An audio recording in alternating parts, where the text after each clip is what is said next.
Think back to the days of Economics 101. Remember how the professor was always emphasizing on demand, supply, and how these are the ultimate governing forces of the one thing most of us in crypto care most about: price. Now, while it's not always easy to predict the demand for a particular coin, most of the time there's a clear-cut way to predict the exact number of coins there will be at any point in time, as long as you know where to look. When you're trying to evaluate the value of a coin, it's not enough to just look at the price. For instance, a coin with 90% of its supply scheduled to be released tomorrow most likely wouldn't be a very good buy now, no matter how low its current price is. The good thing is, projects will usually tell you exactly when and what will happen to their token supply. You can usually find this in the Tokenomics section of their docs or white paper. In this section, it's common to come across words like emission, cliff, vesting, unlocks, etc. But what do they mean?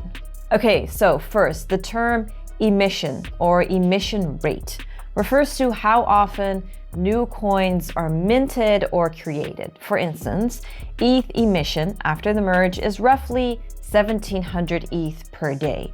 On busy days when the burn rate is high, which is the speed at which coins are removed from the supply, the opposite of emission, ETH can even be deflationary. A coin which is deflationary will see its supply dropping over time, and all else being equal, this should have a positive impact on its price. It's important to pay attention to the emission rate, as you wouldn't want to invest in a coin that is hyperinflationary, or, as the experts would like to put it, money printer go.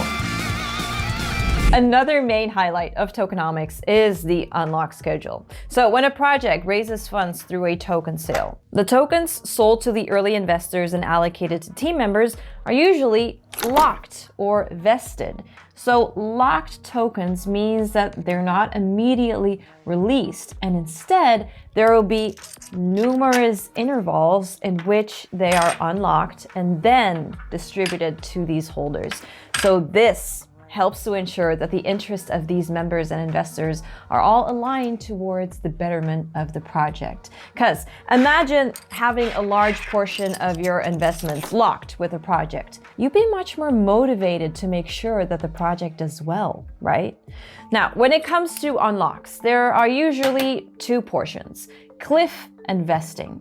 So cliff refers to a period of time that must pass before the release of the tokens begins. Vesting, on the other hand, is the process by which assets are released over a period of time. So we say that your tokens are locked with a 3-month cliff and 1-year monthly linear vesting, which means that your tokens will only start to unlock after 3 months, after which they will be released to you every month within the span of 1 year. For certain coins, you can also track their unlock schedules by looking at their token unlock page. By hovering your cursor over circulating supply, you can also see some of the project's vesting wallets. Again, it's important to know how the emission and unlock schedule of a coin looks before throwing your entire net worth into it. These things give you a glimpse into future supply changes and lets you estimate how much selling pressure there will be. But while it makes logical sense that supply increases, price decreases, the real crypto world is a little bit more complicated than that.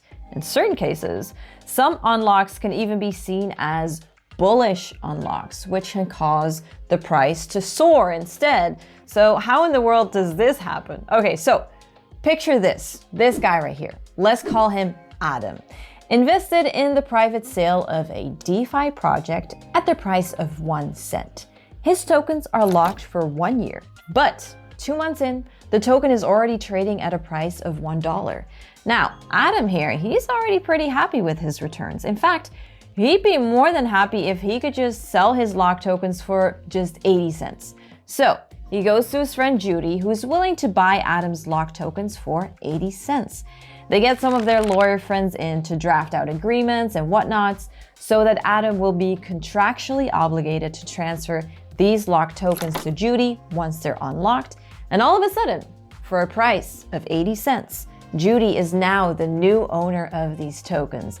Imagine this happens a couple more times with more and more Judys taking over the ownership of locked tokens, and come unlock time, if the token is trading close to 80 cents, then it's likely that the sell pressure will not happen, since the Judys, or rather the new owners of the locked tokens, won't want to sell on the open market for such a low return.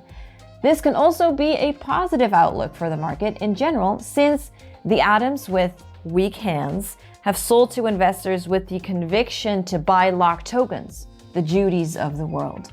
A similar effect to this would be well-known diamond hand investors, or investors with a long time horizon buying up locked tokens.